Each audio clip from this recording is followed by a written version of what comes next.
Yeah. Did you LEQ, baby? Right on. At the end of every unit, your teacher has a chance to teach a lesson about other lessons in their context to enhance. But what do you suppose our teacher has us do? He skips the lessons and makes us present a digital LEQ. Elocution needs historical evidence, reason that correct advance. A complex thesis that Dr. John P. Irish would admire. And then we drop the screencast like a single that is fire. Student created screencasts for you to like, subscribe, share. We know that John Green and Steve Elbert can bear. If we have the views mused by 10 p.m. Eastern on the 5th day, we earn 500 bonus points, which virtually guarantees an A. Without much more fanfare or ado, we present a digital LEQ.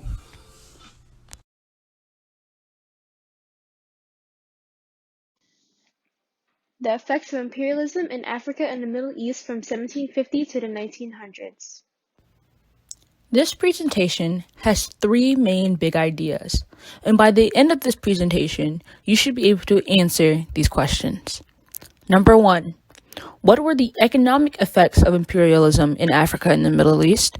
Number 2, what were the political effects of imperialism in Africa and the Middle East? And number 3, what were the social effects of imperialism in Africa and the Middle East? Our thesis is as follows. From 1750 to 1900, both the Middle East and Africa were subjected to an array of means of colonization and imperialism. However, both entities suffered economic upheaval and changes to their commercial structures, while Africa experienced more warfare, division of land, and social changes. Therefore, all in all, it can be said that the Middle East reaped more benefits from imperialism than Africa. To understand the effects of imperialism in the Middle East and Africa, it is vital to understand the political and social climate of the time.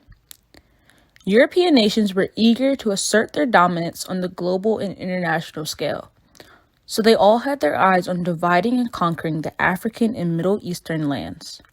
This would in turn help expand their political power. Over in Western nations, the Industrial Revolution was still underway, and so European nations flocked to Africa for their abundant, valuable resources and cheap raw materials. As for the Middle East, they had the Suez Canal, a strategic waterway connecting the Mediterranean with the Red Sea. This was built by the Egyptians and paid for by the French. A summary of imperialism in Africa. Between the 1870s and 1900, Africa faced European imperialist aggression, diplomatic pressures, military invasions, and eventual conquest and colonization. At the same time, African societies put up various forms of resistance against the attempt to colonize their countries and establish foreign control. The European imperialist push into Africa was motivated by three main factors: economic, political, and social, which was developed in the 19th century after the collapse of the profitability of the slave trade, its abolition and suppression, as well as the expansion of the European capitalist industrial revolution. Imperialism disrupted traditional African ways of life, political organization, and social norms. European imperialism turned subsistence farming into large-scale commodity exports and patriarchal social structures into European-dominated hierarchies and imposed Western ideals. A summary of imperialism in the Middle East. Imperialism introduced new methods and concepts and brought cultural diversity in most countries. Before imperialism, the Middle East had agricultural fields for personal family needs only and were put to commercial use when Europeans came in. Cash crop rotation practice was brought in by Europeans. Britain's original motive for wanting to control the Middle East was primarily strategic. By dominating a belt of territory stretching from Egypt to Iran, it could control the route between Europe and India. Listed here are the economic and financial comparisons between Africa and the Middle East.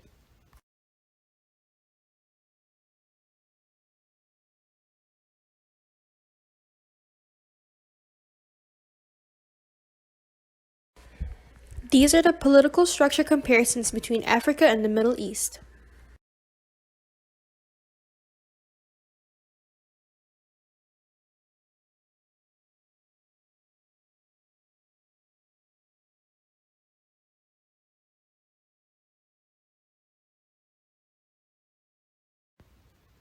This page here lists the social and cultural comparisons between Africa and the Middle East.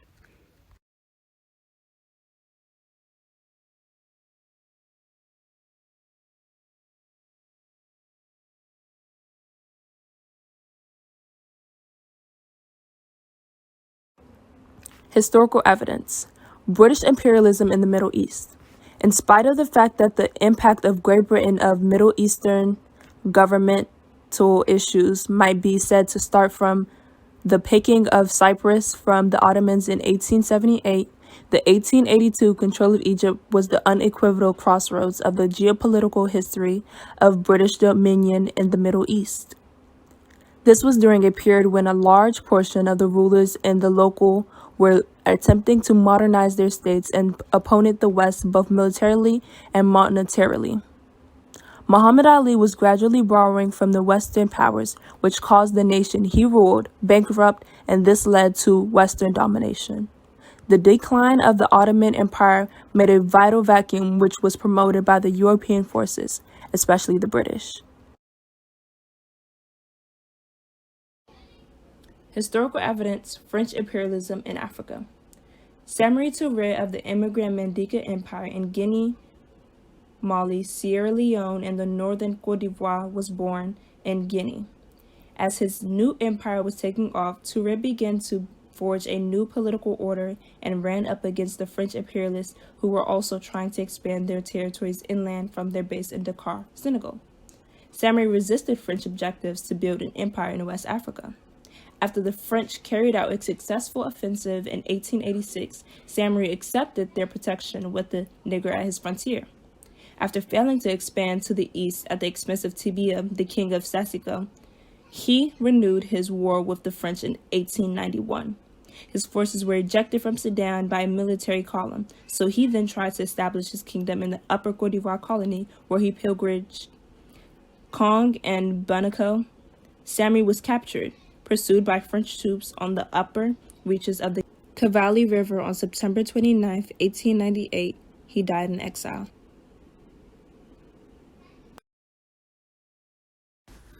This is primary source number 1, The White Man's Burden. This is a poem written by Rudyard Kipling, which at the time was thought to be supporting imperialist practices, especially within the Middle East.